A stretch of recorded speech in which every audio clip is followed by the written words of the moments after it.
Hi, Lisa. It's Janet, and I'm here with Lesley Thomas, and we are going to get started on her episode. So I'm just going to count us in. 3, 2, 1. Hello, and welcome to Oh My Health, There Is Hope. I'm your host, Jana Short, and today I'm here with Lesley Thomas. Lesley is the money mastery business coach for service-based female entrepreneurs, known for her holistic whole business approach to money makeovers. Lesley works with entrepreneurial women and undercharge and over deliver. Oh, I love that. I had to read it twice to help them find their niche, create a new compass, and crack their money code. Lesley is a self-professed positive disruptor who will openly admit that she's not the one for following the rules, which I am super excited because I'm kind of a rule breaker too. Yeah, I am a rule follower. I don't want anyone to think I'm breaking the law, but I try to think out of the box and move out of my comfort zone, which is the kind of rules I'm talking about. So thank you so much for being with us today, Lesley. Thank you, Jana. I'm really, really pleased to be here. Thank you for having me on your show. Well, I know that we had talked a little bit before. She's got so much good stuff. I had to tell her to stop talking so we can start recording this and you guys could hear all this juicy stuff. But the first thing we do is we share a story of hope. And if you could do that, I would love for you to share that with all of our listeners. Absolutely. So I'll probably give you a very potted kind of biography to give it context. So I spent 20 years working in corporate life. Then 10 years ago, I joined my husband in his property business. And one of the main reasons, typical of many women, I had two young children and I wasn't being the best mum or the best employee because I was rushing back and forth between the two jobs.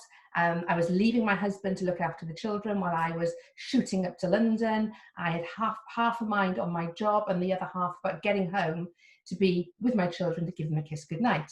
So I decided to join my husband in his business. I loved working with him, but it wasn't, over the last couple of years or so, it wasn't really fulfilling me. It became a job rather than something I was really passionate about.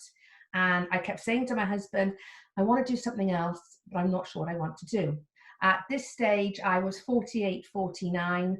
And like lots of women, we kind of think once we have gone down a particular pathway, we can't really change it. We can't really start something new. Why would we want to do that? We're kind of happy doing what we're doing. We're kind of happy with the lifestyle it's given us, but I wasn't feeling fulfilled. And I thought, why at 48, 49, and just 48, 49, should I not be doing something that really, really fulfills me? So I kept having that nagging doubt. And then lockdown hit, and it felt like the universe had spoken to me and had said to me, okay, Lesley, you think you haven't got time to do what you really want to do. I'm going to give you that time. So I sat down and I had a really, really hard conversation with myself with regards to what I really wanted to do. And I have coached throughout my adult life, be that in corporate land where I was a mentor and a coach to my team. I trained as a life coach about 15 years ago, but I didn't do anything with it. I've always had people come to me and ask me for advice.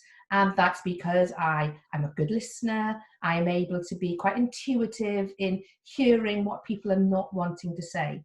So back in March, I took the plunge and I decided to set up my coaching practice and to be able to say to myself and to others, because I'm 52 now, do you know, it doesn't matter how old you are, where you are in your life, if you have something you're passionate about, go out and do it. Because we should never ever allow ourselves to be driven by the way society tells us to go. When you have something that you want to do, go out and do it. And that's exactly what I'm doing now. I'm absolutely following the path that I was meant to be following and empowering other women to do exactly the same as I'm doing. Find your passion, live your passion, and don't let anybody or anything else stand in your way just because you think I can't do it because of who you are, because of how old you are, because of any limitations you put on yourself. Don't put those limitations on yourself, because you can do what I did. I'm on my third career, essentially, and I know this career is the one that I want to keep doing, probably forever and a day, because this is what I was born to do. By the way, I love that story. I changed my careers too at 51 and went back to school to re-educate myself. And I'm in school with a lot of really young people. And I'm going back to school again to get my hypnosis therapist licensing. And now I'm going to be 60 in a few months. So I agree with you 100%. You can recreate yourself at any stage of your life. And I'm doing amazing things, better than I've ever done in my life. And I was a very successful interior designer. So you can do amazing things. The difference now is I'm so passionate about what I do that I love getting up every morning, and it's not work, it's fun. Absolutely. Yeah, I totally agree with you. And I think as well, for me now, I have to kind of tear myself away from the office, kind of feel sleep is a bit of a waste of time, because there's so much I want to be doing. And it's really true that my job is now my hobby, because I'm enjoying doing what I am so much. And I'm so glad I took that leap of faith and went for it. I'm glad you did too. And I want to talk a little bit about your business, because that's what got me all fired up. Okay. One of the things that I was telling you is I have a lot of, I work with a lot of entrepreneurial business coaches, right, that are wanting to become the next influencer. And so that's what I work with them on. But they have these blocks, their relationship with money is different, and they see it differently, and they're scared to go to that next level. And you're like the kind of coach that they would need to find, because I can help remove those blocks, but I can't help create that new beautiful relationship with money. So how do you go around doing that? Okay, so as the money mastery business coach, I essentially see the money mindset piece, the negative money beliefs that clients have. Removing those provides the key to their business, essentially. It's the key that allows them and I to open the door to the business and revisit those decisions they have taken with a fresh pair of eyes, and to be able to see the decisions that they have previously made with their old beliefs that haven't served them well. And that could be things like their branding. So when they put their brand together, they saw their brand as being their favorite color on a website, or a particular face type on their business card, not realizing that branding is so much more than that. It's about how you attract your ideal client to you, and the brand promise you're making your client for the service they're going to, and experience they're going to get working with you. It could be they've never taken up a niche, they've never chosen a niche, and they haven't chosen a niche because they've been scared that they are limiting their opportunity, rather than realizing, no, by niching down, you're actually creating opportunity, because you're speaking to your ideal client, and the messaging that you're putting together in your marketing is to that ideal client.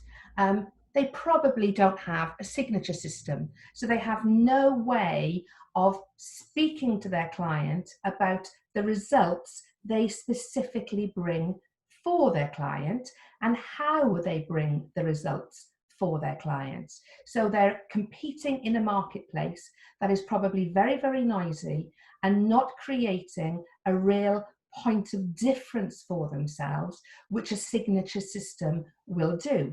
And in having a unique signature system, you are then able to pull out those very, very clear, crystallized marketing messages that speak specifically to your ideal client. And a big part of the initial work that we do is actually going back through who is their ideal client, and understanding exactly what the pain points are of that ideal client. Because if you're able to address the pain points And if that client is able to see that you totally get what their pain points are, then they are going to feel much more comfortable in coming to you for you to give them the results they desire. Because at the end of the day, clients aren't looking for knowledge, they're looking for results. And if you can demonstrate to them how you're going to bring them those results, that's when you stand out of the crowd and you raise yourself and your message above your competition. And when clients are able to understand that decisions they've made previously haven't served them in the way they've needed them to, that is when they are able to really reset why they first went into business, why their business is not serving them in the way they originally planned, and then to make those decisions that really start to serve them in terms of what they're offering, who they're offering it to, how they're offering it, and more importantly, how they're pricing it. And then that magic that happens gives them back a business they truly love. So I know that there's going to be a lot of people who listen to this and say, I don't have a money block, because I was one of those. I don't have a money block. I'll take your money, right? And I had a money block. I had one that was embedded in there so deeply that the minute I touched on it, everything made more sense. And I was able to see it as an adult woman and not a child, because it was something I heard as a child, which is where we get most of our money blocks.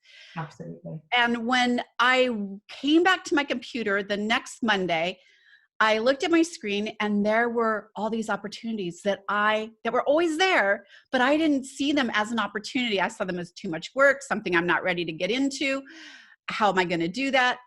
They were all already sitting there. Like, so when she's saying you get a whole new perspective on things, you really do. You see it in a different way. And if I hadn't done that money block, my magazine wouldn't have come to life. And here now I have 180,000 followers or subscribers for the magazine. That would never have happened had I not removed that money block and seen that opportunity sitting there. And that's exactly it. I think money blocks cause us to feel defensive. And I think that is the problem. When we are in defensive mode, we're very closed-minded. We are not prepared to almost see what's in front of us. And by removing that money block, you remove that level of defense, basically, and you remove your inability to see beyond the end of your own nose.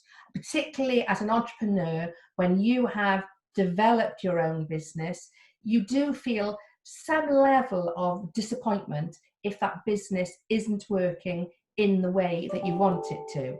And it can be very self-limiting if you're not prepared to be honest with yourself with regards to why something is not working.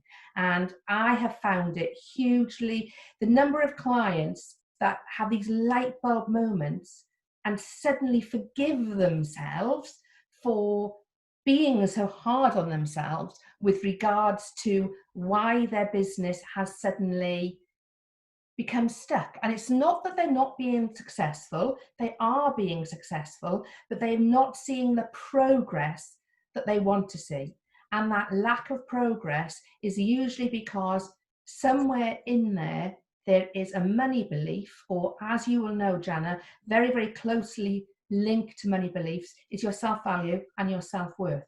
And that can also be holding you back from having the courage to make a particular decision that is going to cause you potentially some discomfort, because you've been happily going along your way, you've been happily putting a plan in place, you've been happily doing your business, you've been happily working in your business, when sometimes you have to spend time working on your business. And by removing those money beliefs, by instilling a sense of stronger self-value and self-worth, that is when you are able to be reflective and understand how making some changes within your business to how you approach it, that is when you are going to see yourself being propelled forward and being able to grow. You know, one of the phrases I use is I take my clients from striving to thriving. And that is the whole point. Once you remove those negative beliefs, that is when you really can start thriving again. One of the things that you touched on was it really directly relates to our self-esteem, our value, what we feel our value is. And one of the hardest things I do with my clients is let them know, like, you can charge more because you're worth more. And I have to literally break it down for them. Like, how, if you have 20 clients and you're charging them per hour, per week, how are you ever going to get to the number that you're seeing yourself get to? There's only so many hours in a week. And so I have to help them build up that self-esteem. And a lot of the clients, until they get that first client, they go out there and they connect with that very first client, and then their self-esteem starts building a little bit. I can do this. I'm actually worth this. Somebody's paying me for this. And they get so excited. And the more they start recruiting, they're unstoppable. And they're like, I should be charging more. And, you know, I liken it to a champagne bottle. You know, you've given the champagne a little bit of a shake and you have that sudden realization, and it's like the champagne cork coming off and the champagne just, you know, explodes out of the bottle. And that's the reaction that clients get when the penny drops and they suddenly realize it's largely all within them. They just need to find out how to connect back with themselves and connect back with why they started their business in the first place, and actually where they want their business to move to. Because one of the most important things I feel I do is I coach my clients forward.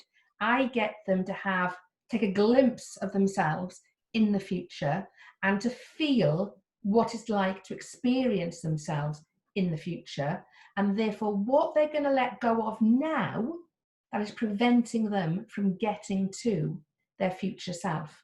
And when they start to see themselves exactly where they want to be and thinking about what they're feeling and experiencing and seeing and wearing and the things that they have let go of that are going to prevent them from getting to their future self, that is when that champagne really starts to fizz out of the bottle, because they really connect with knowing that they can do it and that they don't have to stay in the lane they were in, just continuing steadily down that lane. They can actually go to the outside lane, overtake themselves essentially, and start shooting down the highway, the motorway to their future selves. And that is the magic, basically. Well, I'm going to try to get a few juicy tips out of you. So Okay. for brand new business owners who are starting, like, oh, I am so passionate about this jewelry business, or I'm so passionate about the health business, and they're going out now and everybody's moving to social, right? Everyone's doing everything online because that's our new platform. What is the number one mistake they'll make with their relationship going out there? And one of the things you hit on was branding. And I want everyone to know, I don't care how beautiful your website looks. You might have the most unique, beautiful color, and it's like having your baby and they look perfect, right? But it's their personality that comes out, right? When they come over to you, your personality has to come shine through, or you're just like a million other websites, a million other colorful brands. What's the one mistake that you see new business owners doing when they're creating their business? Not knowing who their ideal client is. And I think it's almost as simple as that. It really is about starting with your value proposition and who your value proposition is aimed at.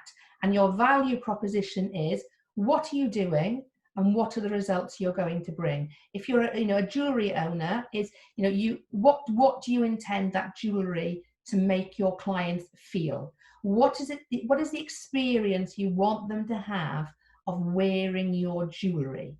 What do you want them to feel? And what do you want others to think when they see somebody wearing your jewelry? But who is that person wearing your jewelry? What does she look like? How old is she? Is she married? Does she have children? He, for example, as well, not he or she. exactly where are they in their lives? What are the problems they're experiencing? What are they looking for when they're looking to buy your jewelry? And it is really important to get into a real serious level of detail. Write it down, journal who is your ideal client, and then stop.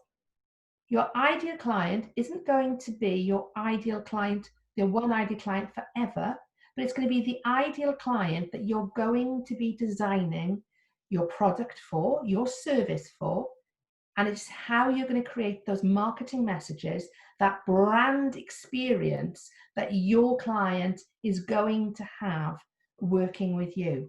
And if you haven't done your client work, if you haven't tried to understand who your client is, how are you going to speak to them on social media? How are you going to get marketing messages out to them so that they know you are specifically speaking to them? And that is what I see with a lot of clients and a lot of people. They get really excited about the product that they have or the service that they have, and they try and sell it to everybody. You can't do that. You do have to be creating and marketing and selling with an ideal client in mind. Doesn't mean they'll be the only clients that come to you, but your marketing message will be specifically aimed between, right between the eyes of your ideal client, so they cannot fail to know that you understand them, that you know what they need, that you are going to make them feel the way that they want to feel. Because everybody will remember the way that somebody makes them feel. And I think there's a oh, I can't remember her name, but there's a quote basically that says, people won't remember what you said, but they will remember how you make them feel. And I think that is the important thing. We make more and more decisions today with our emotion. So if we can really connect with who we want to be selling our product or our service to, that is when we're going to have the most success. Well, Lesley, I agree with you 100% on that. We call them avatars, but you knowing your avatar, if I'm in a room of 1,000 people and I hear talking all over, I will hear those key phrases and I immediately, well, that's my avatar. I need to go talk to them because they're looking for me, right? So Absolutely. you'll know that. And a lot of times when you're trying to figure out who that avatar is, put a mirror up. If you loved your jewelry and you're passionate about it, you're probably looking for more of you who are going to love it and be passionate about it. So start looking at yourself as well. But one of the things that you said that is so powerful, and I am saying it all the time, is people don't buy your product for no reason. It's for a feeling. It's for the emotion it gives them. Well, how does that make me feel? If they're getting weight loss products because they want to look like that person, right, on the picture. Absolutely. And the other thing is that people get into causes, right? So when you're passionate about something, you share your story and why you're doing this. There's a cause now behind it. So you're 100% right. That is what they're opting in for. And knowing that avatar, otherwise you're throwing pasta on the wall and hoping something sticks and spending most of your energy cleaning up the mess you made because, so definitely you want to know your avatar. And again, you touched on that people, and I hear this all the time, but I won't get enough business. I want to grow big. But you are not everybody's business. You are a very unique specialty business that is getting out to that exact client, right? And the other ones will end up draining you of energy because they're not your client. They're never going to be really happy because they weren't your client. So I feel like 100%, like get it narrowed down. What tricks do you use to narrow that down? So first of all, I will get them to work out, once they've worked out who their client is, it's a case of actually considering which niche would be most lucrative for A, the product, and B, their ideal client. So where is your ideal client residing? What particular niche are they going to be in? And then working out the value of that particular niche in terms of, so your ideal client is this, you believe you're going to find them here. Let's now consider the size of that niche in terms of the opportunity. and then link the three together, basically, because once you've spent some time doing a little bit of market research with regards to your product, and very often the right niche for them is not the first niche that they think of. But because we do detailed work in terms of who your ideal client avatar is, that is then when we can go, okay, are you going to find them in the corporate land? Are you going to find them in the health space? Are you going to find them in education? And just actually working through where that product and that client is most likely to hang out. Because where they hang out is then when you can start to define the messages that are going to draw them in, basically. Because the more you know where they are, what the problems are they're experiencing, that is when you can create those messages that really resonate and really demonstrate you know your client and you know their problem and how to solve it. And another thing you said that I totally agree with is you can have more than one hat, right? You can have more than one avatar hat, but you never want to confuse them. It's kind of like doing a cooking course and you're cooking for vegans, right? You're teaching vegan cooking. And when they come to the cooking class, you're preparing steak and they're all looking at themselves like, why are you making steak? We're vegan. Well, then we'll make an egg dish. No, we're vegan. I don't think you get it. So you really have to feed those avatars separately and keep them separate to keep them happy. Once they start crossing over, they get confused and you start losing the conversions coming into your business because they're like not sure what you do. So I definitely keep my avatars separate and safe. And I only really have three. I know I could have more, but I have three. And you could have definitely more. Think about the dollar amount you're bringing them in for, what their desire is, like how is that going to make them feel or work in their lives. Absolutely. And so I love that you said that you can have multiples because I don't want people to think I only have this one. How am I going to grow this massive business with this one avatar? Exactly. And also by putting a signature system in place with regards to how you bring the results for your clients, that is when you can put packages in place to deliver your signature system, and your packages can be marketed and aimed at different people. So your avatar can be different according to your package. So for example, you could have, platinum, gold and silver, and they'll be priced very differently, and the time frame could be very different by which you deliver the results. But that could be because your avatar could want very, very fast results. They have the time to have their results delivered to them very, very quickly, and therefore they are prepared to invest that amount of time. The next level up might take a longer period of time and be for somebody with a busier lifestyle or doesn't want to spend so much money or needs more support. So you can design your packages around specific client requirements, but the packages individually are specifically aimed at a particular avatar. But you need to be very, very clear about what package you are aiming at what avatar, basically, and not confuse that messaging. Because in confusing that messaging, that is when doubt will creep into a client's mind that you are the expert in your market.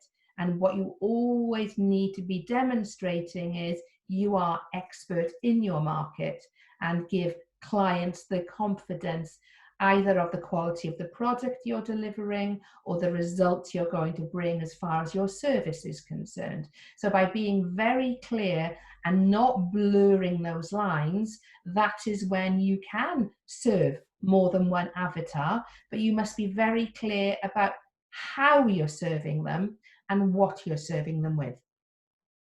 I love that. Where can people find you, Lesley? Okay, so my website is www.lesliethomas.com. My email address is leslie@lesliethomas.com. On Instagram and Facebook, I am the Money Mastery Business Coach, and I'm down as Lesley Thomas on LinkedIn. So there's a few choices there.